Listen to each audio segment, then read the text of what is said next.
નમસ્તે વિદ્યાર્થી મિત્રો, માતોશ્રી વિદ્યા મંદિરની ઓનલાઈન એજ્યુકેશન સિરીઝમાં આપ સૌનું હાર્દિક સ્વાગત છે। ધોરણ 10 વિજ્ઞાન અને ટેકનોલોજી, પ્રકરણ છે 7 નિયંત્રણ અને સંકલન। વિદ્યાર્થી મિત્રો, આપણે પ્રકરણ 7ની અંદર ગ્રંથિઓની ચર્ચા કરીએ છીએ, એટલે કે અંતઃસ્ત્રાવી ગ્રંથિઓની ચર્ચા કરીએ છીએ, જેમાં આપણે અગાઉ ઘણી બધી અંતઃસ્ત્રાવી ગ્રંથિ વિશે સમજ પ્રાપ્ત કરી છે। તો હવે વધુ સમય ન લેતા આપણે આગળની અંતઃસ્ત્રાવી ગ્રંથિઓ વિશેનો અભ્યાસ કરીએ। તો મનુષ્યમાં આવેલી અંતઃસ્ત્રાવી ગ્રંથિઓમાં આપણે અગાઉ કઈ કઈ ગ્રંથિ જોઈ ગયા? તો કે ભાઈ હાઇપોથેલેમસ અને પિટ્યુટરી ગ્રંથિ, તેનો આપણે અભ્યાસ કર્યો। તો હવે આવે છે થાઇરોઇડ ગ્રંથિ। થાઇરોઇડ ગ્રંથિ છે, તમે જોઈ શકો છો ફોટોગ્રાફ્સની અંદર। થાઇરોઇડ ગ્રંથિ છે એ અહીં આવેલી છે, આ થાઇરોઇડ ગ્રંથિ છે। તો સ્વાભાવિક છે, થાઇરોઇડ ગ્રંથિનું સ્થાન ક્યાં થાય છે? ગળામાં થાય છે। થાઇરોઇડ ગ્રંથિ જે છે ખૂબ જ અગત્યની ગ્રંથિ છે। થાઇરોઇડ ગ્રંથિનું સ્થાન તો કે ગળાના ભાગે। તેમાંથી ઉત્પન્ન થતો અંતઃસ્ત્રાવ તો કે થાઇરોક્સિન। વિદ્યાર્થી મિત્રો, અંતઃસ્ત્રાવના નામ ખાસ યાદ રાખવા ખૂબ જરૂરી છે। અઘરા છે, વાત સાચી છે, પણ યાદ રાખવા પડશે। તેનું મુખ્ય કાર્ય શું? તો કે શરીરની અંદર આવેલા સોડિયમ એટલે એની સંજ્ઞા શું છે? એને ઘણી વખત એવું પણ થાય કે સંજ્ઞા આપેલી હોય। પોટેશિયમ એટલે કે, અને કેલ્શિયમ એટલે Ca, એટલે કે સોડિયમ, પોટેશિયમ અને કેલ્શિયમનું નિયંત્રણ કરવું। ત્યારબાદ આવે છે સ્વાદુપિંડ નામની ગ્રંથિ। તો અહીંયા જે આ તમને દેખાય છે, આ છે સ્વાદુપિંડ, યલો કલર। સ્વાદુપિંડ છે એ તમે જોઈ શકો છો ક્યાં આવેલું છે? તો કે ભાઈ આ જઠર છે, આ જઠર છે, અને આ છે નાનું આંતરડું।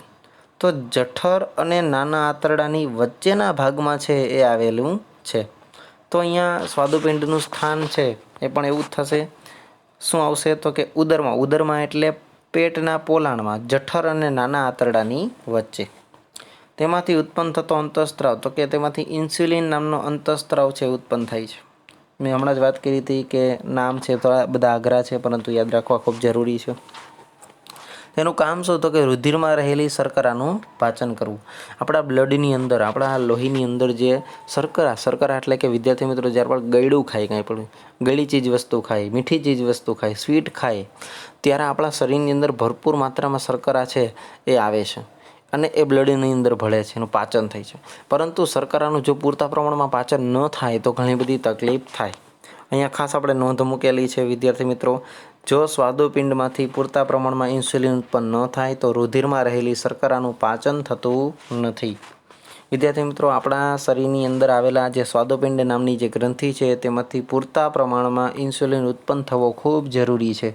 જો આપણા શરીરમાં પૂરતા પ્રમાણમાં ઇન્સ્યુલિન ઉત્પન્ન ન થાય તો ઘણી બધી તકલીફ ઉત્પન્ન થઈ શકે છે।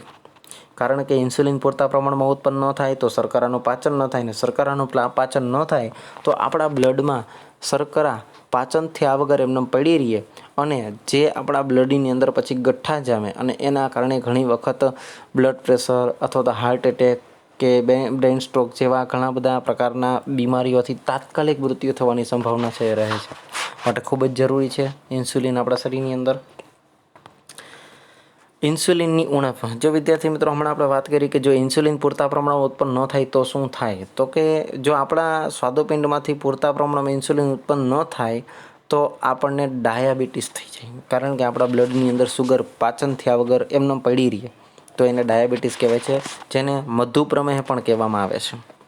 તો આમ ડાયાબિટીસ રોગ થવાનું કારણ આપણા બ્લડની અંદર શર્કરાનું પાચન ન થવું એ છે।